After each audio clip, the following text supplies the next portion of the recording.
You're listening to the Patenting for Inventors podcast, part of the Look Legal Pods from the law firm of Nolan Hyman, the number one source for your intellectual property, business, and entertainment law needs. Now here's your host, registered patent attorney, Adam Diament. Hello and welcome to the Patenting for Inventors podcast. I'm your host, Adam Diament, patent attorney and partner at the law firm of Nolan Hyman in Los Angeles, California. This episode is the pre-patent power play. Can I license my invention while it's still patent pending? Today we're digging into something that sounds simple at first, but can get real murky real fast. Can you license your invention before your patent actually gets granted? And maybe the bigger and more uncomfortable question, what is the company even paying for if you don't actually have the official rights yet? Couldn't they just go and make it themselves and worry about your patent later if it ever issues? If you've ever wondered how that works, or you're in that situation right now, stick around. We're going to walk through it together with a few real-life strategies and even some sample contract language to give you a sense of how this actually plays out. Let's set the scene. So, let's say you just filed a patent application for a brilliant new product. Maybe it's a hoverboard because you figured out how to make the real thing after watching Back to the Future 2. You've got a prototype that works, a slick pitch deck, and people are starting to notice. Then one day, a company calls you up and says, hey, we think your invention is awesome. We want to license it now.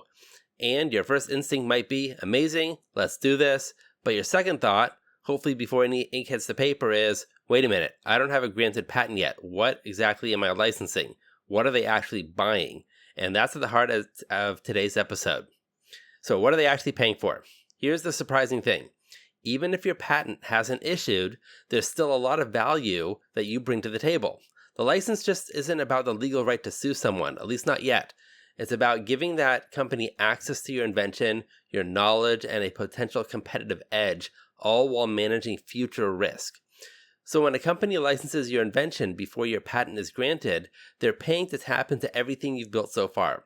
That might include your working prototype, your CAD drawings, even your testing data, the manufacturing tricks you figured out after 5 failed attempts, and maybe even your supplier relationships. A lot of it isn't in your patent application, and it may never be. It's a know-how, it's trade secrets, it's the stuff that gets the product market ready, not just patent ready. They're also paying to avoid future headaches. Once your application publishes, and that usually happens about 18 months after you file, anyone who uses your invention and knows about the application might owe you back royalties if the patent eventually issues with similar claims. That's a big if, but for a company investing time and money, they'd rather get in early, structure a deal with you now, and avoid a potential lawsuit down the line. And of course, a license can include exclusivity, so they know they'll have a first mover advantage if the patent comes through. It's like buying an early boarding pass. They don't know when the flight is taking off, but they're locking in the window seat.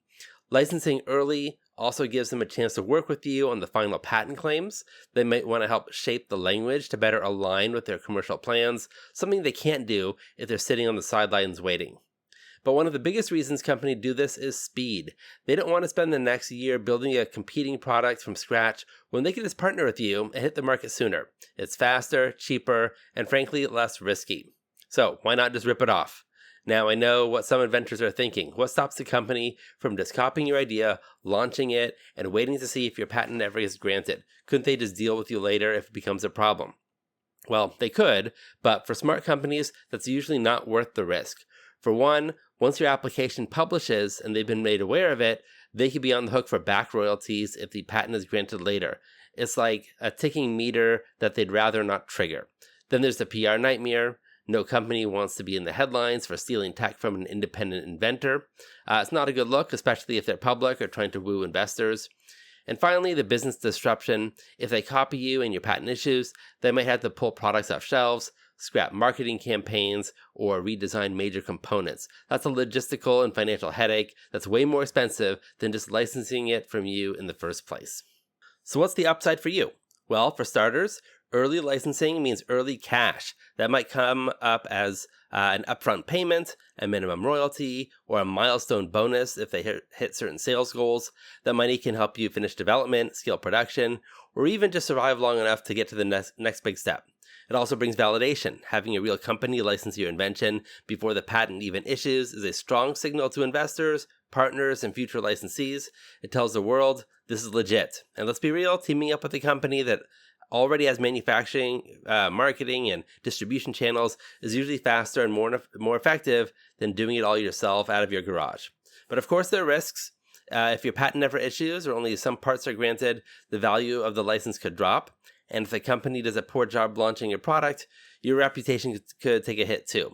That's why the license agreement needs to be rock solid.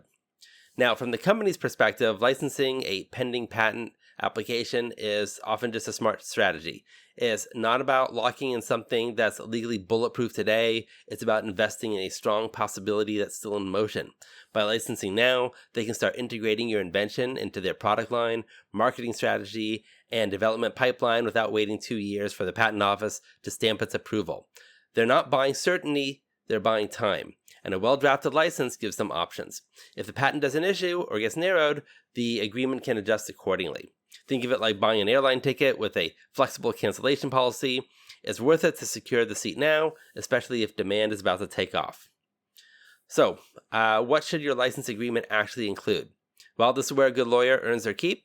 But here's the gist of what tends to show up in these kinds of deals. You'll want to have a clause that explains what happens if the patent issues. It might say something like, if the patent is granted with claims substantially similar to the ones currently pending, the license becomes exclusive and enforceable for the life of the patent. That's great for both sides. It creates certainty and structure once the patent is real.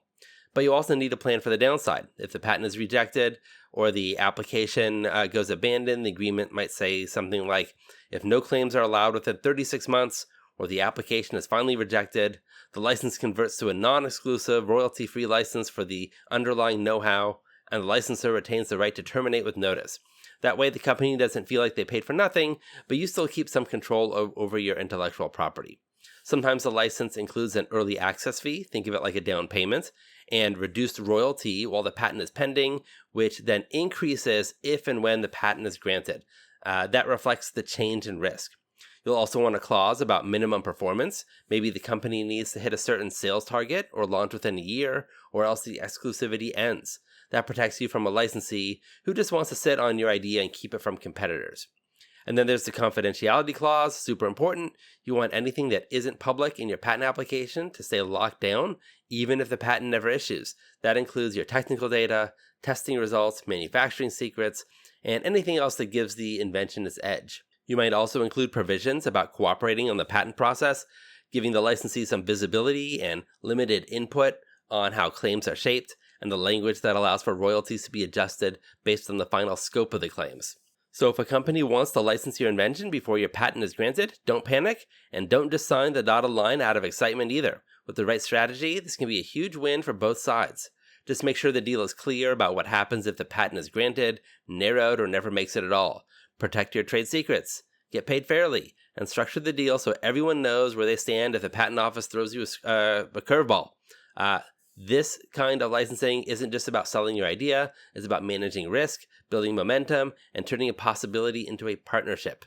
So thanks for listening to the Patenting for Inventors podcast. If today's episode helped clear up a few things for you, send it to a friend or fellow founder who's swimming in patent paperwork.